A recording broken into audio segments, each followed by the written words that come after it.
Assalamualaikum warahmatullahi wabarakatuh. Sebelumnya saya akan mempresentasikan makalah saya dengan tema memahami sumber dan media pembelajaran dengan dosen pengampu Bapak Failasuf Fadli MSI yang saya banggakan. Sebelumnya, perkenalkan, nama saya Nisa Ora Muhairina dengan NIM 2421067 kelas PIAUD B. Materi yang pertama yaitu pengertian sumber belajar. Secara umum, sumber belajar merupakan istilah yang menggambarkan tentang segala sesuatu yang dapat dipergunakan dalam kegiatan belajar peserta didik dan pembelajaran di lingkungan pendidik, pelatihan, industri, dan latar non-formal lainnya. Sumber belajar juga dapat berarti segala sesuatu atau daya yang dapat dimanfaatkan oleh pendidik dan peserta didik, baik secara terpisah maupun dalam bentuk gabungan, untuk kepentingan belajar mengajar dengan tujuan meningkatkan efektivitas dan efisiensi tujuan pembelajaran. Di dalam sumber belajar juga terdapat beberapa komponen utama yang mendukung sumber belajar tersebut, yaitu yang pertama, pesan yang merupakan pelajaran atau informasi yang diteruskan oleh komponen lain dalam bentuk ide, fakta, arti, data, dan lain-lain. Yang kedua, komponen orang atau manusia sebagai penyimpan, pengolah, dan penyajian pesan. Yang ketiga, yaitu komponen alat sesuatu yang digunakan untuk menyampaikan pesan yang tersimpan dalam bahan.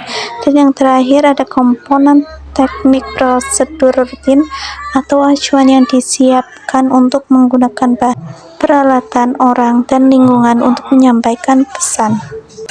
Materi yang selanjutnya yaitu ada fungsi dan peran sumber belajar. Yang pertama, dapat meningkatkan produktivitas pembelajaran, yaitu dengan jalan mempercepat laju belajar dan membantu pembelajar untuk menggunakan waktu secara lebih baik dan mengurangi beban guru dalam menyajikan informasi, sehingga dapat lebih banyak membina dan mengembangkan semangat belajar peserta didik. Yang kedua yaitu memberikan kemungkinan pembelajaran yang sifatnya kaku dan tradisional dan memberikan kesempatan kepada peserta didik untuk belajar sesuai dengan kemampuannya. Yang ketiga, dapat memberikan dasar-dasar pembelajaran yang lebih ilmiah terhadap pembelajaran dengan jalan perencanaan program pembelajaran yang lebih sistematis dan pengembangan bahan pembelajaran yang dilandasi penelitian. Yang keempat, meningkatkan pemantapan pembelajaran dengan jalan meningkatkan kemampuan manusia dalam penggunaan berbagai media komunikasi dan penyajian data informasi secara lebih nyata. Yang kelima, memungkinkan belajar secara seketika, yaitu mengurangi ketidakseimbangan antara pembelajaran yang bersifat verbal dan abstrak dengan realitas yang sifatnya nyata dan memberikan pengetahuan yang sifatnya langsung. Dan yang terakhir, memungkinkan penyajian pembelajaran yang lebih luas dengan menyajikan informasi yang mampu menembus batas geografis. Materi yang selanjutnya ada cakupan sumber belajar. Secara umum, dilihat dari segi pengembangannya. Yang pertama, sumber belajar yang direncanakan atau dirancang atau by design. Yang kedua, sumber belajar yang dimanfaatkan atau digunakan atau by utilization atau AECT, Association for Education, Communication and Technology. Yang pertama ada pesan atau message, yang kedua ada orang atau people, yang ketiga ada bahan atau material, yang keempat ada peralatan atau tool, yang kelima ada teknik, dan yang terakhir lingkungan atau setting.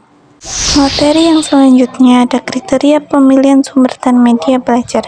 Yang pertama ada tujuan yang ingin dicapai, yang kedua ekonomis, yang ketiga praktis dan sederhana, yang keempat mudah, dan yang terakhir fleksibel atau luas didapat.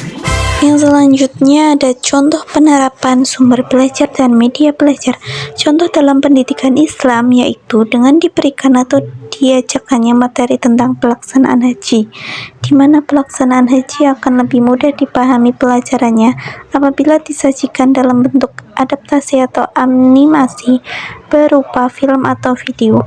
Selain itu juga pelajaran membaca Al-Quran akan lebih tertunjang dengan dibantu oleh tape recorder dengan merekam seseorang yang fasih dalam membaca Al-Quran.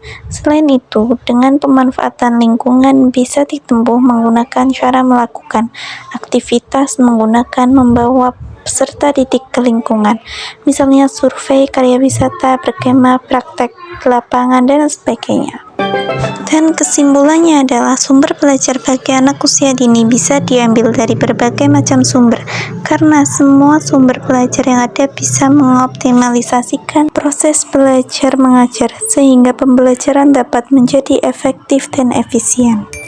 Sekian, terima kasih presentasi dari saya, kurang lebihnya mohon maaf. Wassalamualaikum warahmatullahi wabarakatuh.